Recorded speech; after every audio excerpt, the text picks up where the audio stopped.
ಚಾಮರಾಜನಗರದಲ್ಲಿ ನ್ಯಾಯಮೂರ್ತಿ ನಾಗಮೋಹನ್ ದಾಸ್ ಸಮೀಕ್ಷೆ ವರದಿಯಲ್ಲಿ ಸಾಕಷ್ಟು ಲೋಪದೋಷಗಳಿದ್ದು ಅದನ್ನ ಯಥಾವತ್ತಾಗಿ ಜಾರಿ ಮಾಡದೆ ಸಚಿವ ಸಂಪುಟ ಉಪ ಸಮಿತಿ ರಚಿಸಿ ಕೂಲಂಕುಷವಾಗಿ ಪರಿಶೀಲನೆ ಮಾಡಿ ಸಮುದಾಯಕ್ಕೆ ನ್ಯಾಯ ಒದಗಿಸಬೇಕು ಎಂದು ಜಿಲ್ಲಾ ಪಂಚಾಯತ್ ಮಾಜಿ ಉಪಾಧ್ಯಕ್ಷ ಅಯ್ಯನಪುರ ಶಿವಕುಮಾರ್ ರಾಜ್ಯ ಸರ್ಕಾರವನ್ನ ಒತ್ತಾಯಿಸಿದರು.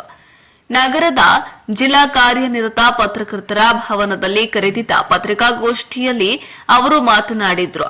ನಾಗಮೋಹನ್ ದಾಸ್ ಅವರ ಅಧ್ಯಕ್ಷತೆಯ ಒಳ ಮೀಸಲಾತಿ ಏಕಸದಸ್ಯ ವಿಚಾರಣಾ ಆಯೋಗವು 2025 ಆಗಸ್ಟ್ 4ರಂದು ಸರ್ಕಾರಕ್ಕೆ ಸಲ್ಲಿಸಿರುವ ವರದಿಯಲ್ಲಿ ಪರಿಶಿಷ್ಟ ಜಾತಿ ಬಲಗೈ ಸಮುದಾಯಕ್ಕೆ ಸೇರಿದ ಪರವನ್ ಜಾತಿಯನ್ನ ಎಡಗೈ ಪಂಗಡಕ್ಕೆ ಸೇರಿಸಿದ್ದಾರೆ ಎಂದು ದೂರಿದ್ರು. ಬಲಗೈ ಸಮುದಾಯಕ್ಕೆ ಸೇರಿದ ಇನ್ನು ಹಲವು ಜಾತಿಗಳನ್ನ ಅತ್ಯಂತ ಹಿಂದುಳಿದ ಜಾತಿಗಳ ಗುಂಪಿಗೆ ಸೇರಿಸಿ ಬಲಗೈ ಸಮುದಾಯದ ಜನಸಂಖ್ಯೆಯನ್ನ ಉದ್ದೇಶಪೂರ್ವಕವಾಗಿ ಕಡಿಮೆ ಮಾಡುತ್ತಿರೋದಲ್ಲದೆ ಜಾತಿಯೇ ಅಲ್ಲದ ಆದಿ ಕರ್ನಾಟಕ, ಆದಿ ದ್ರಾವಿಡ, ಆದಿ ಆಂಧ್ರ ಸಮೂಹಕ್ಕೆ 1% ಮೀಸಲಾತಿ ನಿಗದಿಪಡಿಸಿರುವುದನ್ನು ರದ್ದುಪಡಿಸಿ ಸದರಿ ಮೀಸಲಾತಿಯನ್ನ ಸಂಬಂಧಿಸಿದ ಜಾತಿಗಳಿಗೆ ಹಂಚಿಕೆ ಮಾಡಲು ಸಚಿವ ಸಂಪುಟದ ಉಪ ಸಮಿತಿ ರಚಿಸಿ ಅಗತ್ಯ ಕ್ರಮ ಕೈಗೊಳ್ಳಬೇಕು ಎಂದು ಆಗ್ರಹಿಸಿದ್ರು. ಪರಿಶಿಷ್ಟ ಜಾತಿಯ ಒಳ ಮೀಸಲಾತಿಯ ಗಣತಿದಾರರಿಗೆ ಟ್ಯಾಬ್ ಅನ್ನ ನೀಡಿಲ್ಲ. ಶಿಕ್ಷಕರಲ್ಲಿ ಗುಣಮಟ್ಟದ ಮೊಬೈಲ್ ಇಲ್ಲದ ಕಾರಣ ಆಯೋಗದ ಅಪ್ಲೋಡ್ ಆಗದೆ ಸಮೀಕ್ಷೆಯು ಪರಿಪೂರ್ಣವಾಗಿ ನಡೆದಿಲ್ಲ. ಸಮೀಕ್ಷೆಯನ್ನ ಪ್ರಾರಂಭಿಸುವ ಅವಧಿಯಲ್ಲಿ ಪಡಿತರ ಚೀಟಿ ಲಿಂಕ್ ಪಡೆದಿದ್ದು ಪಡಿತರ ಚೀಟಿಯಲ್ಲಿ ಹೆಸರು ಇಲ್ಲದವರು ಸಮೀಕ್ಷೆಯಲ್ಲಿ ದಾಖಲಿಸಿರುವುದಿಲ್ಲ. ಗ್ರಾಮಾಂತರ ಪ್ರದೇಶ, ಬೆಟ್ಟಗುಡ್ಡ ಪ್ರದೇಶಗಳಲ್ಲಿ ಇಂಟರ್ನೆಟ್ ಸಮಸ್ಯೆಯಾಗಿದ್ದು ಸಮೀಕ್ಷೆ ವಿಳಂಬವಾಗಿದೆ. ಹೀಗಾಗಿ ತುಂಬಾ ಜನರು ಸಮೀಕ್ಷೆಯಿಂದ ಕೈಬಿಟ್ಟು ಹೊರಗುಳಿದಿದ್ದಾರೆ. ಹಾಗಾಗಿ ನ್ಯಾಯಮೂರ್ತಿ ನಾಗಮೋಹನ್ ದಾಸ್ ಸಮೀಕ್ಷೆ ವರದಿಯಲ್ಲಿ ಸಾಕಷ್ಟು ಲೋಪದೋಷಗಳಿದ್ದು ಅದನ್ನ ಯಥಾವತ್ತಾಗಿ ಜಾರಿ ಮಾಡದೆ ಸಚಿವ ಸಂಪುಟದ ಉಪ ಸಮಿತಿ ರಚಿಸಿ ಕೂಲಂಕುಷವಾಗಿ ಪರಿಶೀಲನೆ ಮಾಡಿ ಸಮುದಾಯಕ್ಕೆ ನ್ಯಾಯ ಒದಗಿಸಬೇಕು ಎಂದು ಒತ್ತಾಯಿಸಿದರು.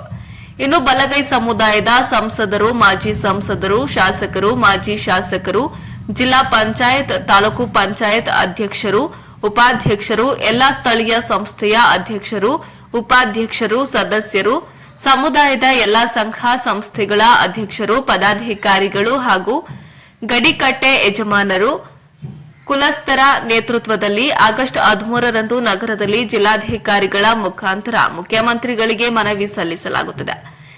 ಈ ಕಾರ್ಯಕ್ರಮಕ್ಕೆ ಸಮುದಾಯದವರು ಹೆಚ್ಚಿನ ಸಂಖ್ಯೆಯಲ್ಲಿ ಭಾಗವಹಿಸಿ ಯಶಸ್ವಿಗೊಳಿಸಬೇಕು ಎಂದು ಅಯ್ಯನಪುರ ಶಿವಕುಮಾರ್ ಮನವಿ ಮಾಡಿದ್ರು. ಪತ್ರಿಕಾಗೋಷ್ಠಿಯಲ್ಲಿ ನಗರಸಭಾ ಮಾಜಿ ಸದಸ್ಯ ಗುಂಡಾ ಶಾಂತರಾಜು, ಜಿಲ್ಲಾ ಪಂಚಾಯತ್ ಮಾಜಿ ಸದಸ್ಯ ಬೊಮ್ಮಾಯಿ, ಮುಖಂಡರಾದ ನಲ್ಲೂರು ಸೋಮೇಶ್ವರ, ಮಂಗಲಪುಟ್ಟರಾಜು, ಹೊನ್ನೂರು ನಿರಂಜನ್, ರಂಗಸ್ವಾಮಿ, ನಾಗಯ್ಯ ಹಾಜರಿದ್ದರು.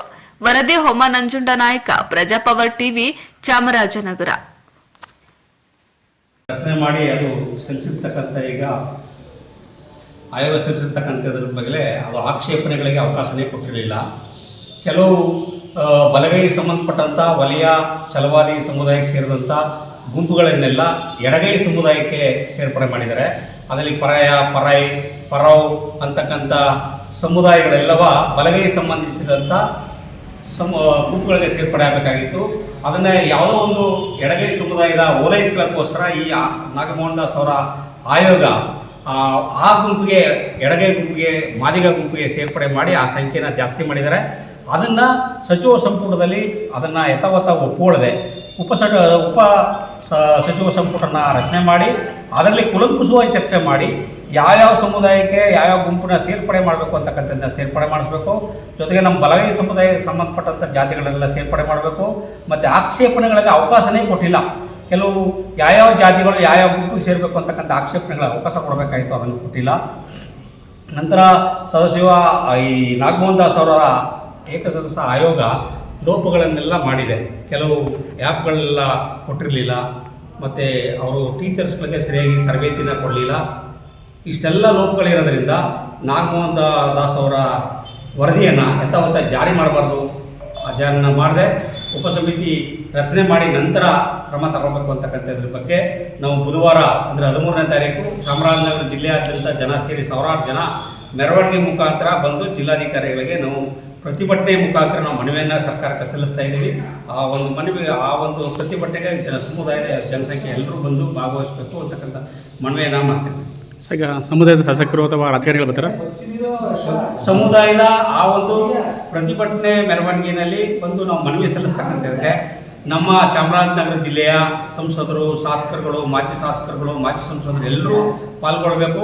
ಮತ್ತು ಎಲ್ಲ ತರಹದ ಚುನಾಯಿತ ಮಾಜಿ ಹಾಲಿ ಚುನಾಯಿತ ಪ್ರತಿನಿಧಿಗಳು, ನಮ್ಮ ಸಮುದಾಯದ ಎಲ್ಲ ಸಂಘ ಸಂಸ್ಥೆಯ ಅಧ್ಯಕ್ಷರು, ಪದಾಧಿಕಾರಿಗಳು, ಎಲ್ಲ ಸಂಘಟನೆಯ ಪ್ರಮುಖರು, ಎಲ್ಲ ನಮ್ಮ ಎಲ್ಲ ಸಮುದಾಯದ ಪ್ರಮುಖರು ಎಲ್ಲರೂ ಭಾಗವಹಿಸಿ, ಸಾರ್ವಜನಿಕರೆಲ್ಲರೂ ಭಾಗವಹಿಸಿ, ಹೆಚ್ಚಿನ ಸಂಖ್ಯೆಯಲ್ಲಿ ಭಾಗವಹಿಸಿ ಇದನ್ನು ಯಶಸ್ವಿಗೊಳಿಸಬೇಕು ಅಂತೇಳಿ ನಾನು ಮನವಿ ಮಾಡ್ತೀನಿ. ಸರ್, ನಿಮ್ಮ ಹೆಸರು? ಶಿವಕುಮಾರ್, ಜಿಲ್ಲಾ ಪಂಚಾಯಿತಿ ಮಾಜಿ ಉಪಾಧ್ಯಕ್ಷರು.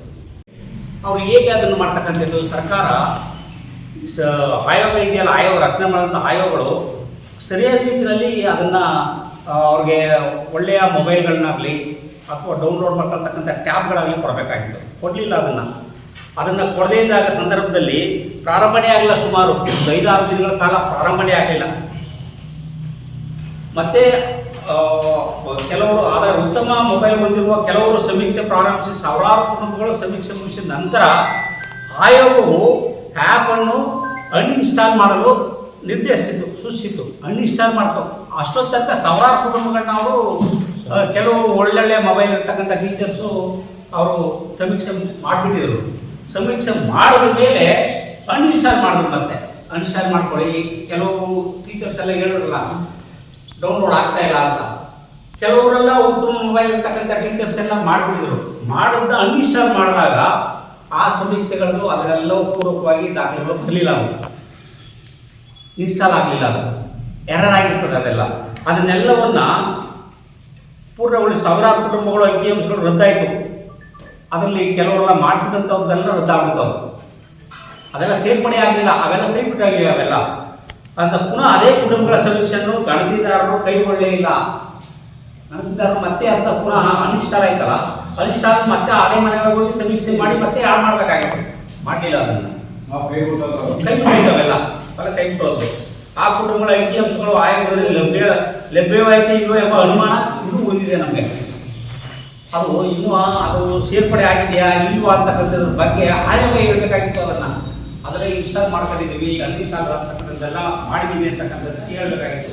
ಕೊಡುಗೆ ಮಾಡಿದ್ರೆ ಮತ್ತೆ ಅಲ್ಲಿ ಆಯೋಗ ಇನ್ನೊಂದು ಹೇಳಿತ್ತು, ಸಮೀಕ್ಷೆಯಲ್ಲಿ ಪ್ರಾರಂಭಿಸುವುದರಲ್ಲಿ ಪಡಿತರ ಚೀಟಿಯಿಂದ ಲಿಂಕ್ ಪಡೆದಿದ್ದು ಪಡಿತರ ಚೀಟಿಯಲ್ಲಿ ಹೆಸರು ಇದ್ದವರ ಇಲ್ಲದವರನ್ನು ಸಮೀಕ್ಷೆಯಲ್ಲಿ ದಾಖಲಿಸದೇ ಇಲ್ಲ. ನಾವು ಅದನ್ನು ಜಿಲ್ಲಾಧಿಕಾರಿಗಳು, ಚಾಮರಾಜನಗರ ಜಿಲ್ಲಾಧಿಕಾರಿಗಳು ನಾನು ಮನವಿ ಮಾಡಿದ್ದೆ. ಕೆಲವು ಟೀಚರ್ಸ್ ಏನು ಹೇಳ್ತಾರೆ, ರೇಷನ್ ಕಾರ್ಡ್ ಇದ್ದವ್ರು ಮಾತ್ರ